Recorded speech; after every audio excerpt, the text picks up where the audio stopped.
உண்மையான குருஜி மாரி நடிக்கணுன்றதுக்காக விஜய் செட் பண்ண அந்த ஆள் வந்துட்டு அப்படியே ஆகாசத்தில் பறந்துக்கிட்டே தியானம் பண்ணுற மாதிரி எல்லாம் வந்துட்டு ஏதோ செட்டப் பண்ணி எல்லாரையுமே நம்ப வைக்கிறாங்க. ஆனால் வீரா குமாரனுக்கு ஒரு டவுட்டாக இருக்குது.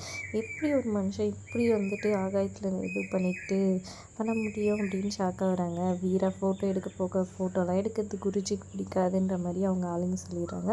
அப்புறம் மாறன் கிட்ட போய் செக் பண்ண பார்க்க நோ நோ நோ நோ இதெல்லாம் ரொம்ப தப்பு, கிட்டலாம் போகக்கூடாதுன்னு எல்லாருமே தடுத்துறாங்க.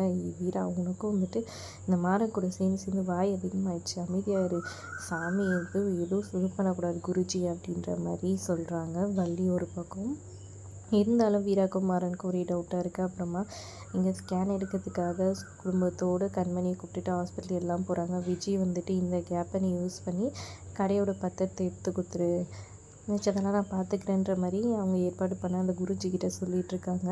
குருஜியை வந்துட்டு ஹாஸ்பிட்டல் கூட்டிகிட்டு போயிருக்காங்க. அந்த இடத்துல ஸ்கேன் பண்ணி அவங்க குழந்தைய வந்துட்டு முதல்ல பார்த்துட்டு கண்மணி வந்துட்டு எங்கள் அண்ணனே வந்துட்டு என் வயிற்றில் வந்துட்டு பிறக்க போகிறாரு, நல்லபடியாக வளர்ந்து என்கிட்ட வந்து சேரணும்னு ஆசீர்வாதம் பண்ணுங்க குருஜின்ற மாதிரி சொல்ல, அப்புறம் இவர் வந்து அப்படியே ஃபீல் பண்ணி நான் ஆசீர்வாதம் பண்ணுற அளவுக்கு எனக்கு என்ன தகுதி இருக்குதுன்னு அப்படியே ஃபீல் பண்ணுறாரு. ஆனால் அவங்க தங்கச்சியை நினச்சி பார்த்து அப்படியே இப்படி கை வச்சு நல்லபடியாக அந்த குழந்தை வந்துட்டு இந்த பிரபஞ்சத்துக்கு வந்து சேரணும்னு சொல்லிட்டு அப்படியே ஆசீர்வாதம் பண்ணுறாரு.